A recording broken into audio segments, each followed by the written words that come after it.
Hey, Chevra, good morning. We're going to start in just 1 minute. Thank you so much for being with us. Just 1 second and we'll be there.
Okay.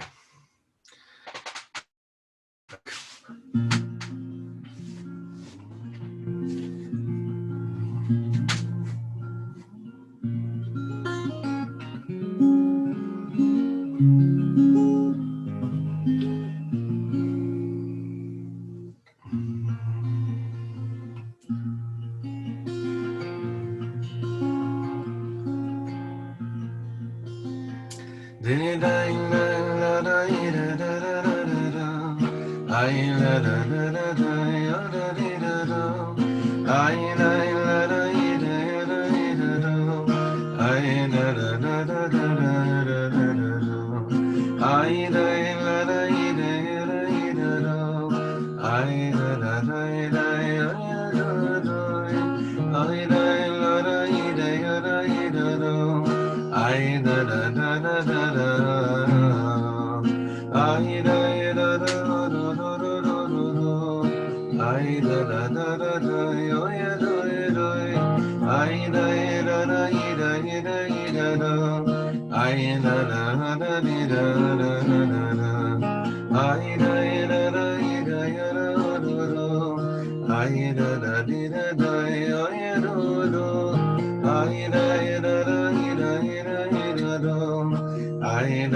a nigun I learned from Michal Shapiro for Adon Olam. Adon Olam Asher Malach בטרם כל יציר נברא ויש נשא בחפצו כל אזי מלך שמו נקרא אחרי ככלוס הכל לבדו ימלוך נורא והוא היה והוא הווה והוא יהיה בספרו הוא אחד ואין שני להמשילו להכבירה בלי ראשיס בלי זכריס ולא העוז והמשרה והוא כלי וחי גואלי וצור חבלי ועץ צרה הוא ניסי ומנוסני מנס כוסי ביום אקרא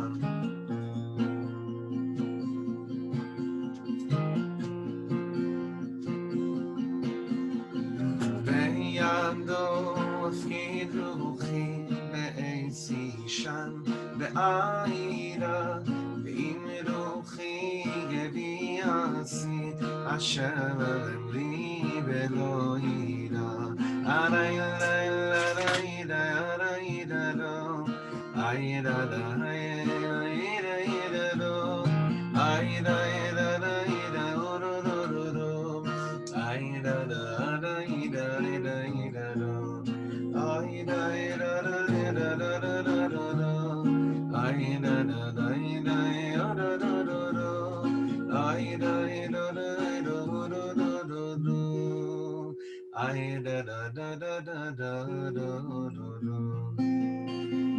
בידו חינוכי בעשי שן ועידה ואם רוחים גבי עשי אשר בבמרי ולא ידע.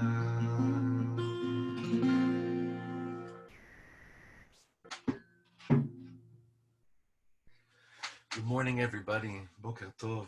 Thank you so much for being with us. We are continuing, and I think this is the fourth shir we're having on Rav Kook's Chibur to Chevron. Maybe it's the fourth or fifth, I don't even know. Fourth, yeah.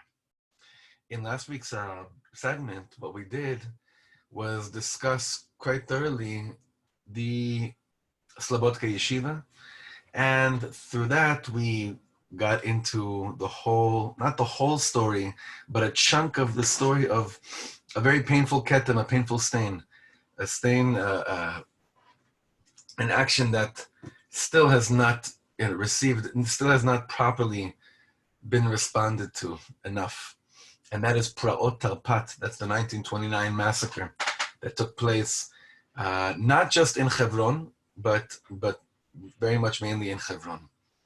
But what we didn't speak about so much last week was Rav Kook's direct involvement in what was happening in Chevron.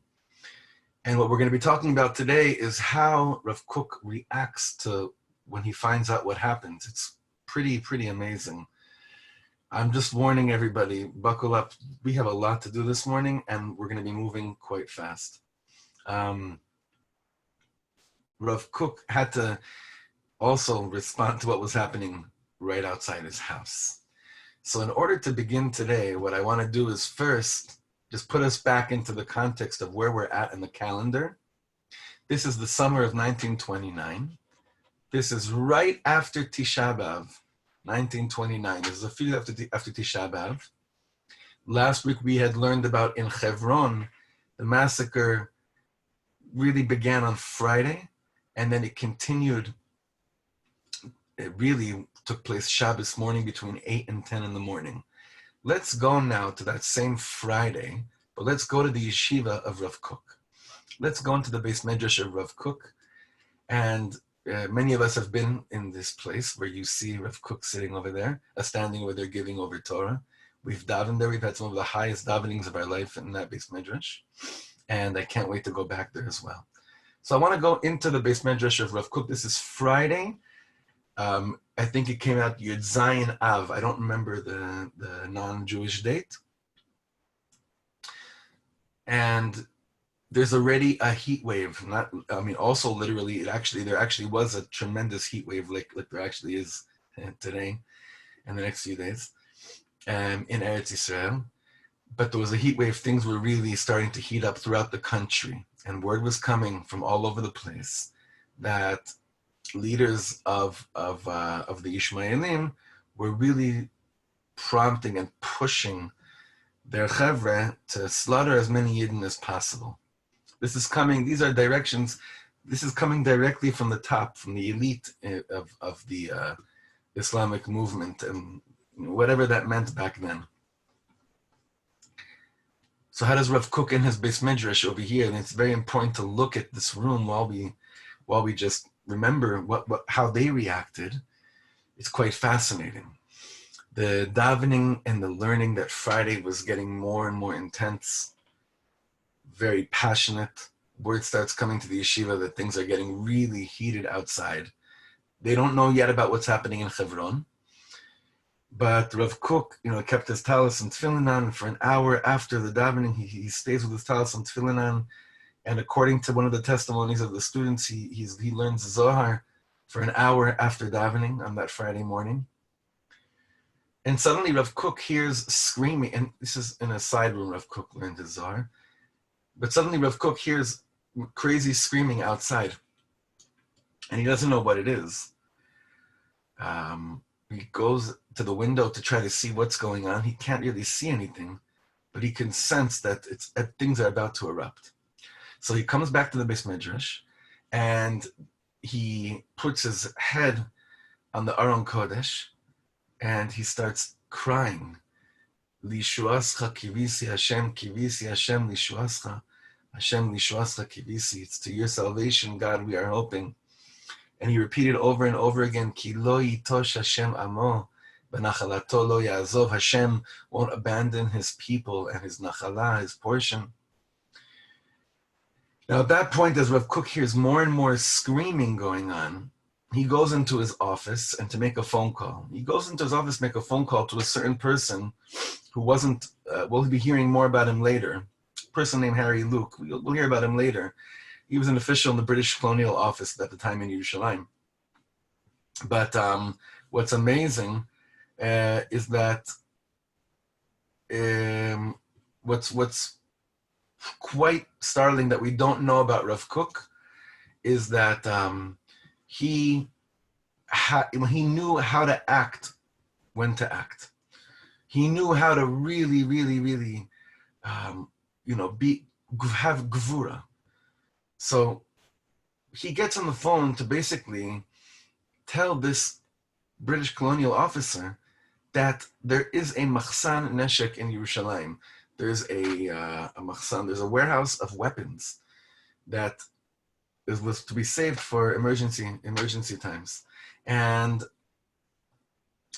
they weren't opening it. They weren't giving access. The British mandate was not giving access to the Yidden to protect themselves. And Rav Kook is trying to figure out who to call, who to contact. We need weapons. In fact, he tells his Chevron, the Beis Medrash, those of you, because there was already a few Chevron there at this time that were active in the Haganah and the Etzel and all these groups. He says, those of you that know how to fight, you should fight. Those of you that don't know how to fight, stay here and intensify your learning. But where were they going to get weapons from? So Rav Kook gives this hora'ah that they must open up the machsan, the warehouse of weapons. And one of these tiny, smaller, lower level officials is saying, I don't have an authorization. Rav Kook commands him, you must do this right now. And in fact, they did open up the weapons, the machsan, and they did give out the neshek. And that plays a very big role later on. Rav Kook, after making that phone call, comes back into the Beis Midrash, and he opens up the Aron Kodesh, and he starts screaming out Tehillim. Now, while this is going on, there's a crazy hafgana on Rehov Yafo. This is, unfortunately, there aren't really a lot of clear pictures of this hafgana. I was looking to get it in different resolutions, but I'm not even sure exactly where on Rehov Yafo this hafgana was taking place. But what was happening was as follows. What was happening was that the Yemach Shemam, these enemies of ours, started charging Rehov Yafo and were going up in multitudes, in herds, with with every weapon that they could find. And they did whatever they could in order to not just scare the daylights out of what was going out of Yidden, but to find Yidden to actually butcher. The testimony, when we read pieces of the itonut from a newspaper clips from the time, we see that the Yidden back then, because of the weapons that Rav Kook was able to release by then, and because of a lot of people that were standing on the rooftops where you see, they were throwing down, the Yidden were throwing down massive rocks, atzitzim, plants, whatever they could on the herds to try and stop them from coming right into all the shchunot Yehudiyot, all the Jewish neighborhoods. And in fact, it worked. And a student comes up to Rav Kook's study. This is right after the Tehillim is being said, and Rav Kook wants to know what's going on, and if anyone was injured. And Rav Kook is told that no Yid is injured in this Hafgana besides one person. And who's this one person? This is very interesting. This one person was he was an activist, he was a journalist, and his name was Binyamin Ze'ev von Wiesel. This is a picture of him. This was a Yid that was very active, not so much in the world of the yeshiva, but he was very, very active in nationalism and in getting, Jewish rights, v'chulei, to everything. And Rav Kook says, what happened to him? He says, well, this Binyamin Ze'ev Van Wiesel saw that who's pushing the herds to go on Rehov Yafo and try to kill Yidden? It's the Mufti. The Mufti is like their Lahavdil Elef Alfei Avdalos, their Rebbe, who's encouraging everyone in the car on loudspeakers behind everybody, say, go Itbach El Yehud, go slaughter the Yidden, go slaughter the Yidden. This Van Wiesel couldn't stand this. He somehow made his way through the crowd, and he opened the window of this Yamach Shemon Mufti, and he tried to slap him in the face. And while he was trying to slap, I don't know if he succeeded or not, but while he was trying to slap him in the face, this Yid got stabbed in the stomach. He wasn't killed. I believe he lived afterwards. I had it down here. He lived till 1974. But when Rav Kook hears that this Yid is taking things, standing up for Am Yisrael, Rav Kook does something very, very interesting. Rav Kook puts on his mikbat, puts on his hat, puts on his coat, and he starts dashing out to the outside his house. And he's basically saying to himself, there's no way in the world, the famous sentence we have in the Torah, like, you're going to go out to, that's when Moshe Rabbeinu told the 2.5 Shvatim that wanted to settle on the other side of the Yarden.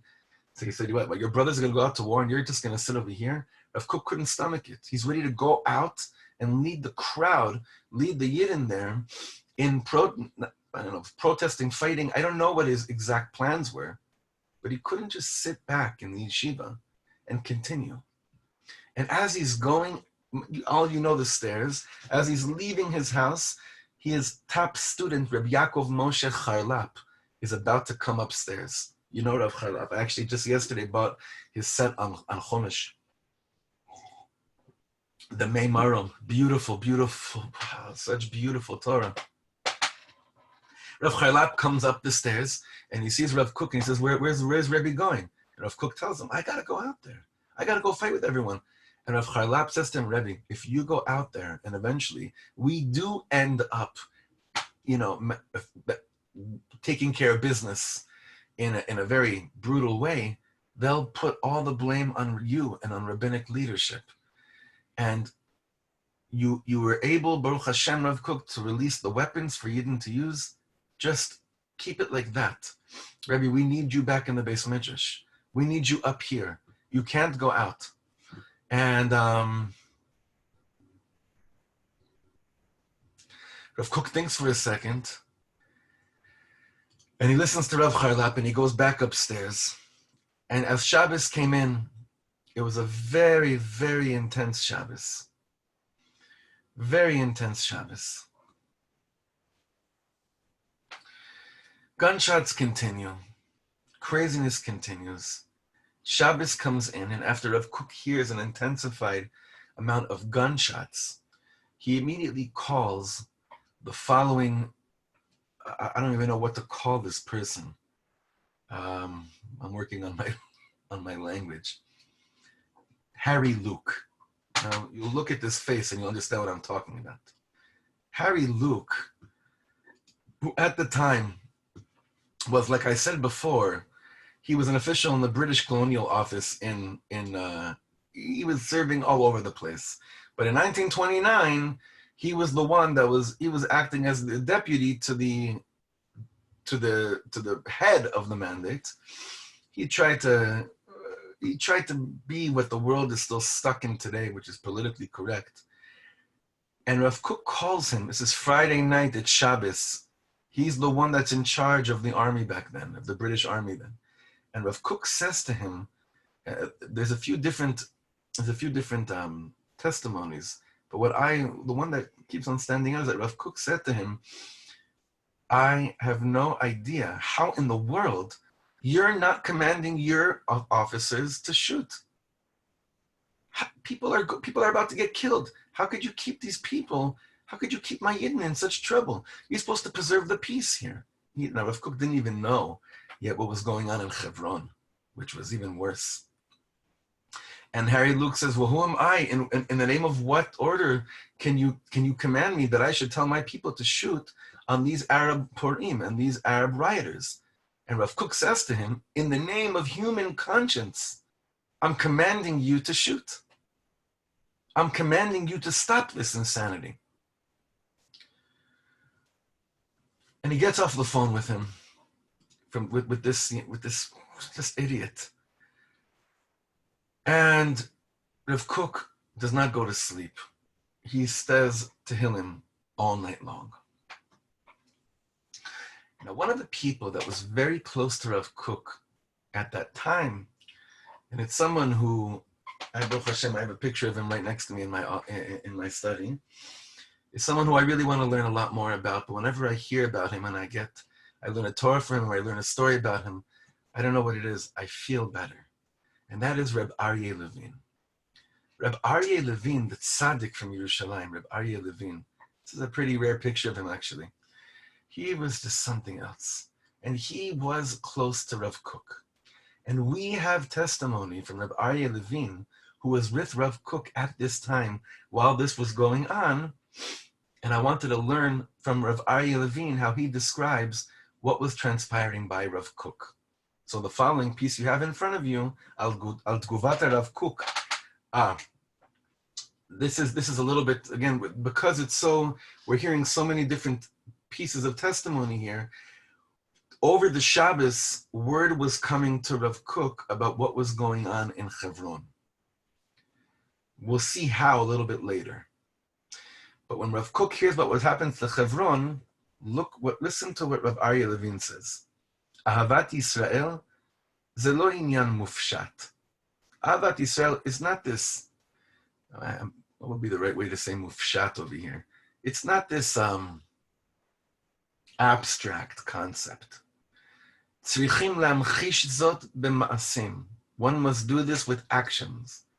La'azor u'lesayea lechol adam Yisrael. To help and aid each person in Am Yisrael. Mikol tzadikim v'ageonim she'ekarti, from all the tzadikim and the gaonim that I knew, efshar haya lilmod et hamidah shel ahavat Yisrael. You could learn Avas Yisrael from all the tzadikim that I knew, Rav Aryeh Levin says. Ulama she'ra'iti etzel Maran Harav Zatzal ola al kulana. But what came up from Rav Kook, what I saw from him, goes over, it's higher than what I saw by anybody else. Rav Kook was willing to literally give his soul for each person, not just love them, but give their soul. Zechurani, I remember, Kasher hayu praot hadamim bechevron. In 1929, when the massacre was taking place in Chevron, hame'ora ha'ayom shel ha'hereg harav haya b'yom ha'shabbat, Yud Chet Be'av. So he remembers that word came on Shabbos, this is Shabbos day, Yud Chet Be'av, that the massacre took place in Chevron then. Now, according to Rav Aryeh Levin's recollection, he said, Lemochorat HaShabbat, hayu kol ha'telefonim shel Chevron menutakim, ve'rak lebeit ha'cholim Hadassah, yishiru ha'shiltonot kesher im Chevron. All communication was disconnected between Chevron and Yerushalayim, besides one line. And that line was running out of Beit Cholim Hadassah. Now, Beit Cholim Hadassah is not where it is today. Back then, Beit Cholim Hadassah was right next to Rav Kook's house. It was on Rehov HaNevi'im. So Rav Aryeh Levin says, Higiu Shmuot Einim. There were horrific testimonies coming. Ulam halev lo ratza la'amin, but the heart did not want to believe. Ki achen ko gadol ha'ason she'itcholel sham. That in fact, the ason, the tragedy was as large as it was. Rav Aryeh Levin says, Liviti et harav lebeit cholim Hadassah. I escorted Rav Kook to Beit Cholim Hadassah. Natnu la'arav litkasher im Chevron. V'hu itchil lishmoa ma b'diuk kara sham. Rav Kook gets on the phone with Chevron and he begins to hear what happened there. Later we'll see that Rav Kook got on the phone with Rav Slonim, the father, the Rav then of Chevron, and the father, basically, his family was shechted, pashut meod. So he gets on the phone and he hears what happens. בחרדה אני נזכר ברגעים הנוראים ההם, with trepidation and fear, I remember those awful moments. חקוקים הם בלבבי, Rav Aryeh Levine says, they are engraved in my heart. רואה אני את הדבר כאילו קרה היום. I don't know when he said this exactly. He probably said, give over the following testimony years later, but he says, I see what happened like as if it happened today. Lishema hapratim, as Rav Kook heard details, al mispar ha'arugim v'haptsu'im, as to the number of murdered and injured, hithalef arav v'nafal arza. Rav Kook fainted and fell on the floor. Kasher eshivu rucho elav, when they got his spirit back, parat bebechimar, an outburst of a cry, kara kriya, he did kriya, yashav ala haaretz uberech baruch dayan emes. If Kook stays on the floor, he does kriya and he says baruch dayan emet. So Rav Aryeh Levine says like this: Beotam regaim ra'iti ad echan megia avat Yisrael. At that moment, I saw mamish how far-reaching Rav Kook's avat Yisrael is. Now, if we could scroll down a little bit on the page that's in front of us, if I can just get to the bottom paragraph, or maybe that's all that was sent in. I'll try to find the in my file just the last yeah. So in the same moments, באותם רגעים ראיתי עד היכן מגיעה אהבת ישראל.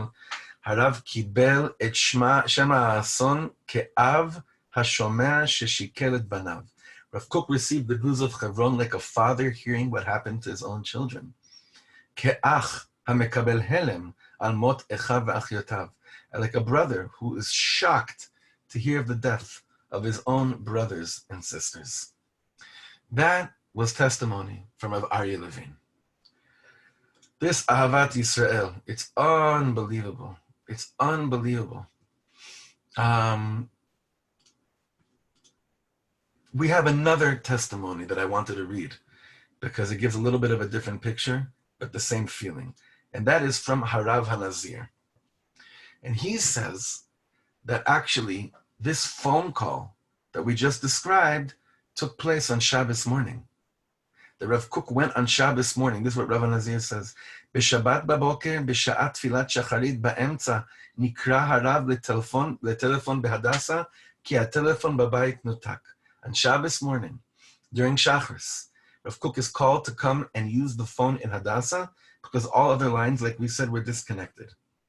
So the Rav Nazir says like this, halachti im harab lemisrad beit hacholim Hadassah, שם הודיעו לו בטלפון על טבח יקירי ישיבת חברון והיהודים שם.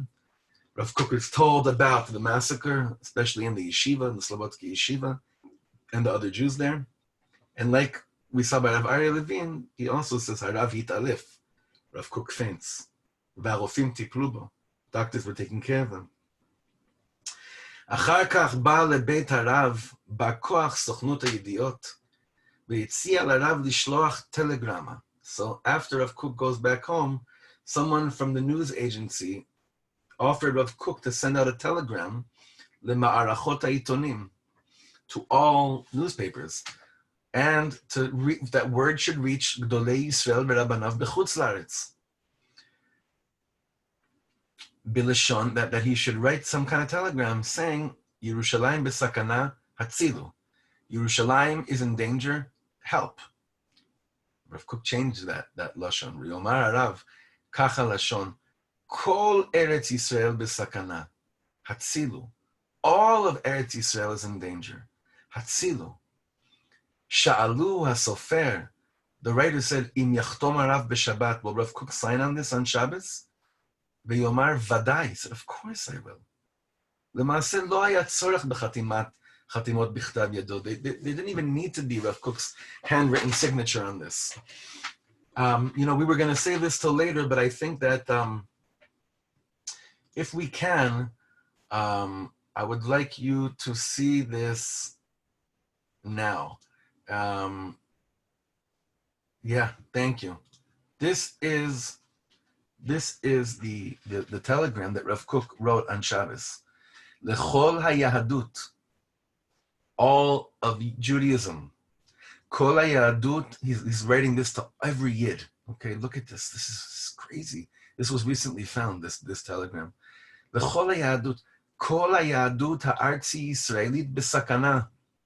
All of the Israeli Judaism is in danger. Hatzilu b'chol adrachim she'atem yecholim lehatzilenu.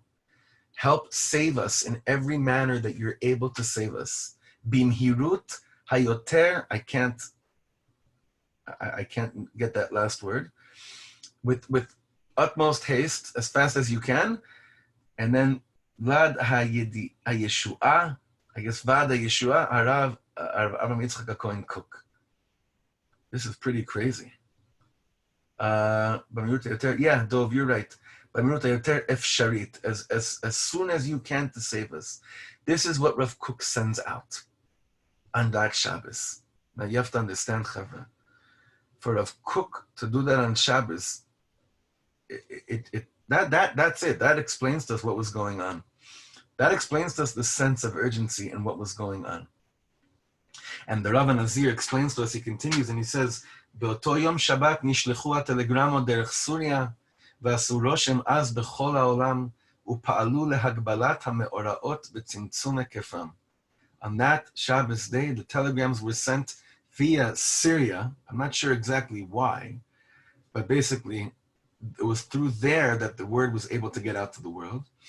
And it did make a roshem az. It woke up the world to a certain extent.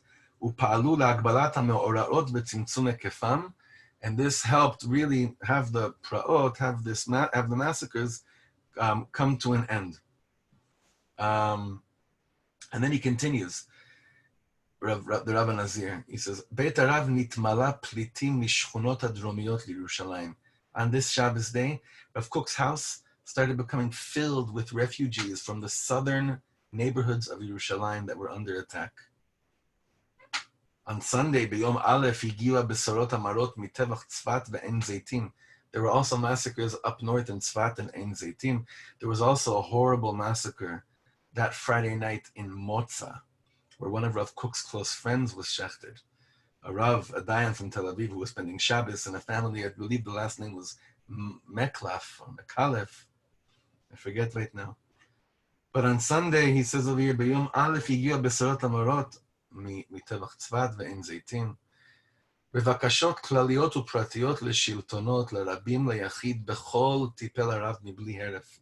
Rav Kook was busy taking care of everyone, from full-on communities to individuals, whoever was able to, whoever Rav Kook was able to help. Now look at the bottom line over here. This is really interesting. The Rav Nazir gives this last piece of testimony, which I found to be really fascinating. Haiti al yad harav kol hazman, lo azavtiv levado. I was by Rav Kook the whole time. I didn't leave him for a second. Yoter mishlosha yamim lo ba ochel el piv. Rav Kook did not eat. Food did not come to his mouth for 3 days. Rak me'at te im chalav lefamim. Just sometimes he would have a little bit of tea with milk. Other than that, Rav Kook did not put anything into his mouth for 3 days. And the last line is, I'm sorry, it keeps on getting cut off. Lefi'iluto im tzaro v'yegono lo haya gvul. There was no end to what Rav Kook was willing to do for anybody. There was no end for it. I want to go back though to Shabbos day. I want to go back to how, I know it's pretty heavy today, but this is important. This is crucial. This is a yesod. This is a foundation, a corner, really a foundation in our Talmud Torah, and in our learning and our understanding of Eretz Yisrael, Chevron, and Rav Kook. I want to go back to Rav Kook's office Shabbos day. And before Rav Kook calls Chevron that Shabbos day, what was going on? So Rav Kook stays in his office with his Talmud Rav Charlap and with another very interesting Yid. His name was Rav Zerach Epstein. He was a Rosh Yeshiva in Yerushalayim. I believe his yeshiva was called Torat Chaim. I'm sorry, I don't. when I was researching this, when I was learning this whole Indian, the whole sugya, it was so mesmerizing, and I was just swallowing it up. But I wish I remembered exactly. I think the Rosh Yeshiva of Zerach Epstein, his yeshiva was called Torah Chaim in Yerushalayim. He's a big tzaddik. Now, he was very close to Rav Kook, and his daughter was married to the secretary of the Slobodka Yeshiva in Chevron. I'm not sure when he found out about it, but while he was with Rav Kook, word started coming in from Chevron, and eventually he finds out that his son-in-law was killed, actually. The Maskir, the secretary of the Slobodka Yeshiva, was killed in the Pro Terpat. And as the three of them were sitting in the office, this is before the herds of people are coming to Rav Kook's home, the Rav Nazir, that we saw him 2 weeks ago. Remember the Rav Nazir, the one who walked from Yerushalayim to Chevron to be with Rav Kook Rosh Chodesh Elul? Rav Nazir is pacing the hallways back and forth. And he's wailing, crying bitterly. But I guess that Rav Charlap and Rav Epstein kept him out of the office because they knew that Rav Kook had already fainted earlier. They had to somehow keep Rav Kook, to the best of their ability, somewhat safe. Now, somehow, 2 messengers get in a car in Chevron on Shabbos from the 2 Yidden, get into a car Shabbos day from Chevron, and they get to Yerushalayim. Word got out that 2 messengers from Chevron were arriving in Yerushalayim. And as soon as they get out of the car, all the Yidden there that start hearing rumors about what's happening in Chevron start jumping on these 2 messages and saying, what's going on? They wouldn't say a word. They basically just said, where is Rav Kook's house? And they come to Rav Kook's house, and Rav Epstein, who you see in front of you, together with Rav Charlap, take these 2 Yidden to the side, and they say, okay, give us over the story. What's going on? And in graphic and in detail, as much as they could recollect and as much as they could remember, they start explaining the extent of the massacre. And they're keeping this from Rav Kook because they're scared that he's going to faint again. But eventually, the door opens and Rav Kook starts walking towards these people. And Rav Kook turns to this Rav Zerach Epstein and Rav Charlap and said, what happened in Chevron? And that's when, according to one Shita, that's when Rav Kook really, he bursts out, and the truth is he bursts out and screams at that moment, Hashem hu Elokim! Hashem hu Elokim! And he falls on the floor. And finally, later that day, that's when that phone call took place between Rav Kook and Rav Slonim, the Rav in Chevron, where Rav Slonim describes in great detail what ended up happening.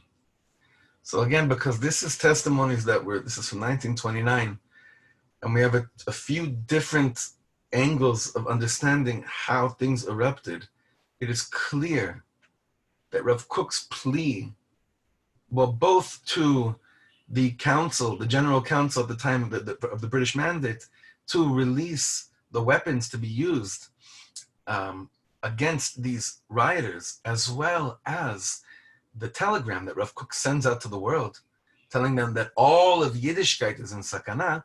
These 2 factors really did, probably it's safe to say, they put the end to the praot, to the wild massacre. I can't even imagine what would have continued, what would have happened afterwards. I can't even imagine. Unfortunately, Rav Kook had to deal with another horrible thing back then, which is just absolutely ridiculous. Rav Kook had to deal with the sheker. You see, us dealing with sheker of media is not a new thing. Back then already, as soon as the praot began, as soon as the riots began, for some weird reason, all Jewish media was put to a hold. You couldn't get out any word. No newspapers, no outlet. There was no outlet of any Jewish sources describing what was going on. But the Arabs definitely had their ways of letting word out and telling the world what ended up happening, because they knew that if the world found out the emes, that it would probably damper any possible positive outcome for the Arabs at the time. And Rav Kook, just a few days later, he writes a letter to the world. He takes it upon himself to be the voice. And he says like this, בקשר עם העלילות ודברי השטנה שעיתונות אויבינו מפיצה. In regards to all the evil and lying words that our enemies are spreading in the itonut, in journalism, בייחוד בקשר עם העלילות הנוראות שהופיעו בעיתונות הסורית, so specifically regarding the absolute sheker that showed up in the Syrian newspapers. What did it say there? כי היהודים חיללו את המקומות הקדושים של המוסלמים. That it said there that the Jews desecrated the holy places of the Muslims. זרקו פצצות על מקדש אומר, that they threw bombs on the Mizgad. אנסו נשים ערביות, that's what it said in the Syrian newspaper, that Yidden were raping Arab women. שחטו ילדים, they shechted kids. ושאר עלילות נתעבות מסוג זה, and much more of that. מוסר הרב קוק ייפוי כוח. This is the news agency. I don't know what exactly this stands for. Lehatzir, Rav Kook is saying, I'm letting you all know through this agency, כי כל העלילות האלו בשקר וחזב יסודם. All of these alilah, what would be the right word for alilah? Let me just look for it really fast, unless one of you wants to type it into the chat.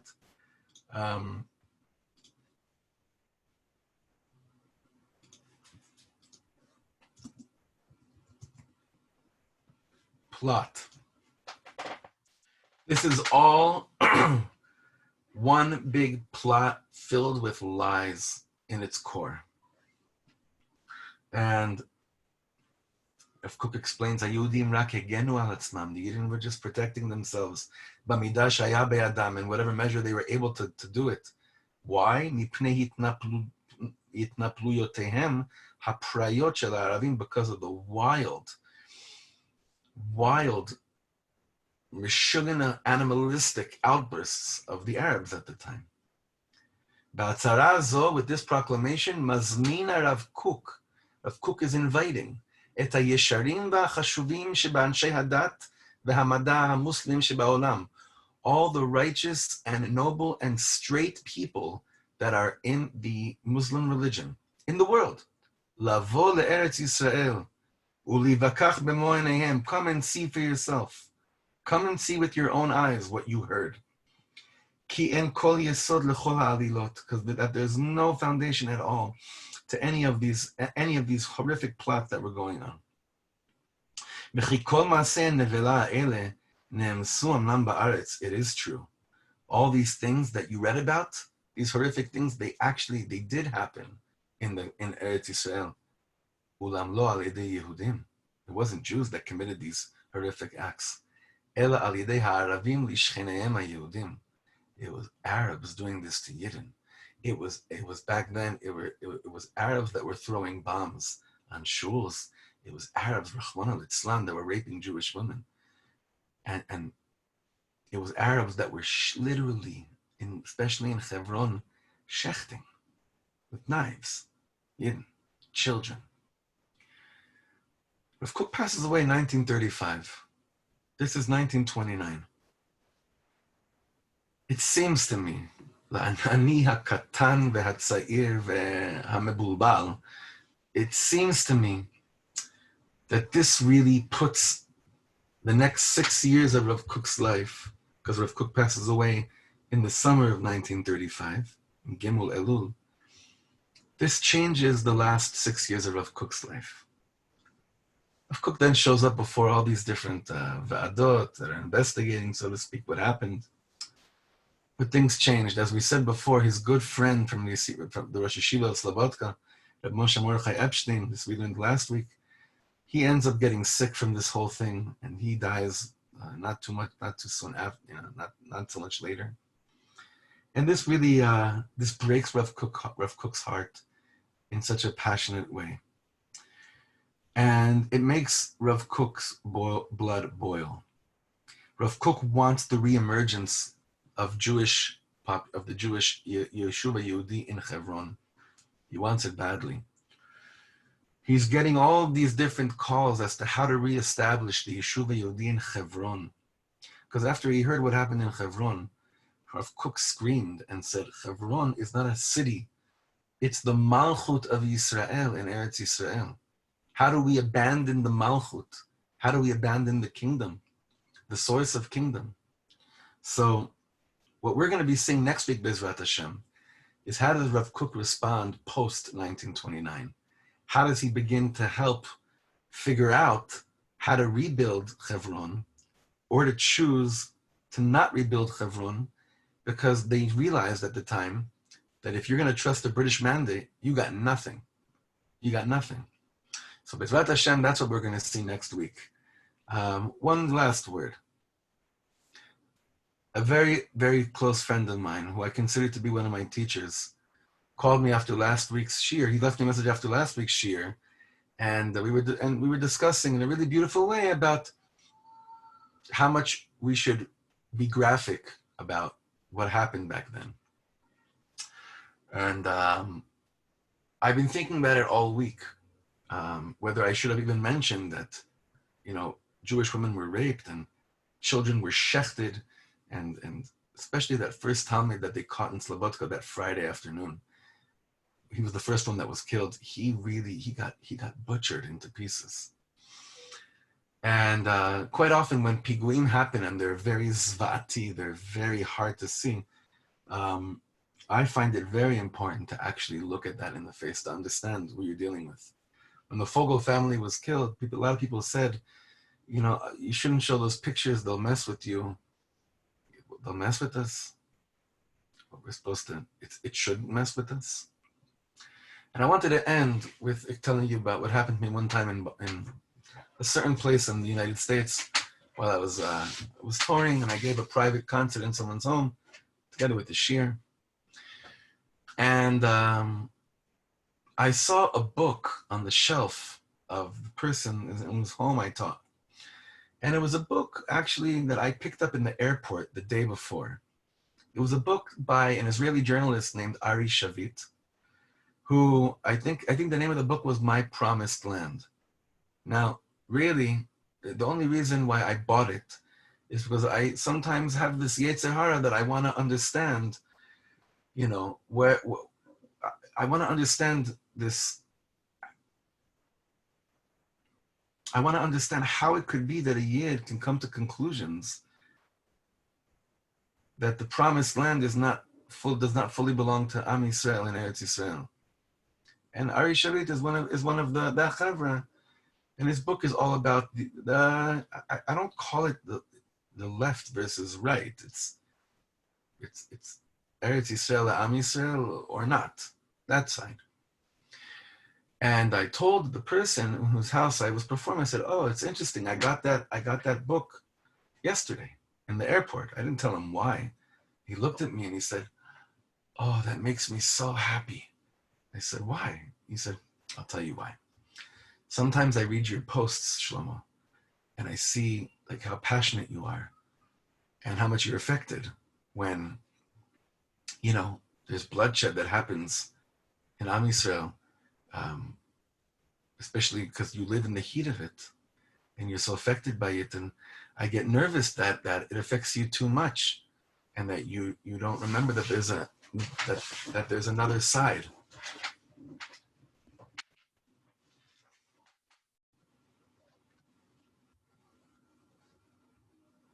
So it calms my heart so much to see that you learn from these people as well. Hashem gave me an infinite, tremendous amount of patience and compassion at that moment. And Vayidom Shloimele, I didn't say a word.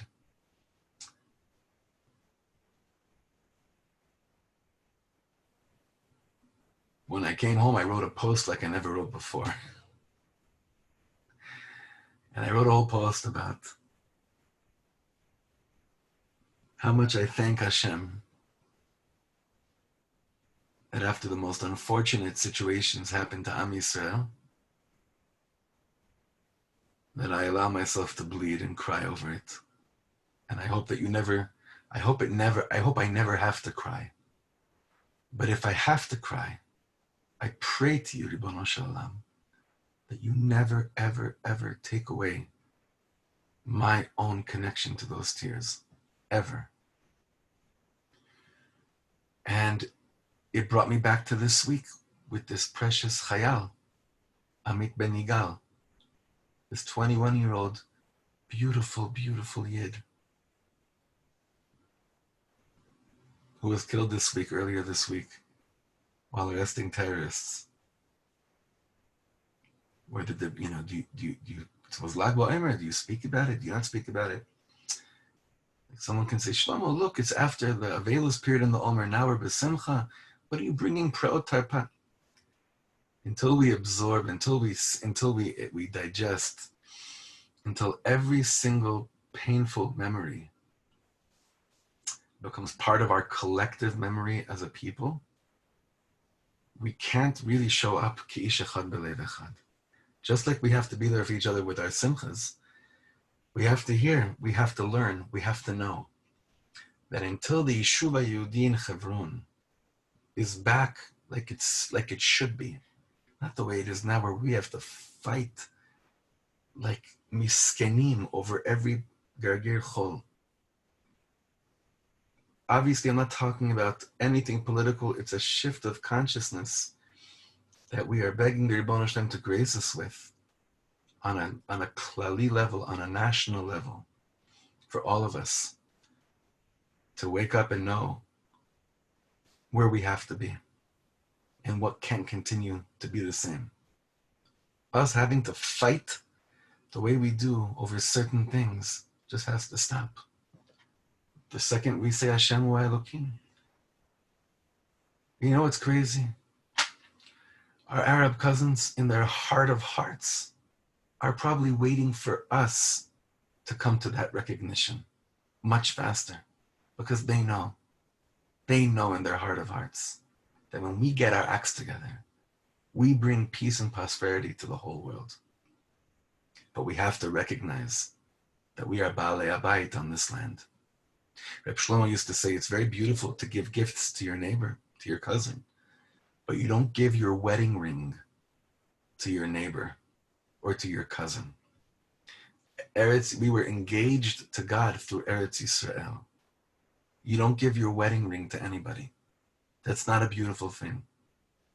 So I bless us all to inhale Chevron, to inhale Rav Kook just a bit deeper, and we will continue Bezrat Hashem learning about this tzaddik and this holy city next week, next Thursday.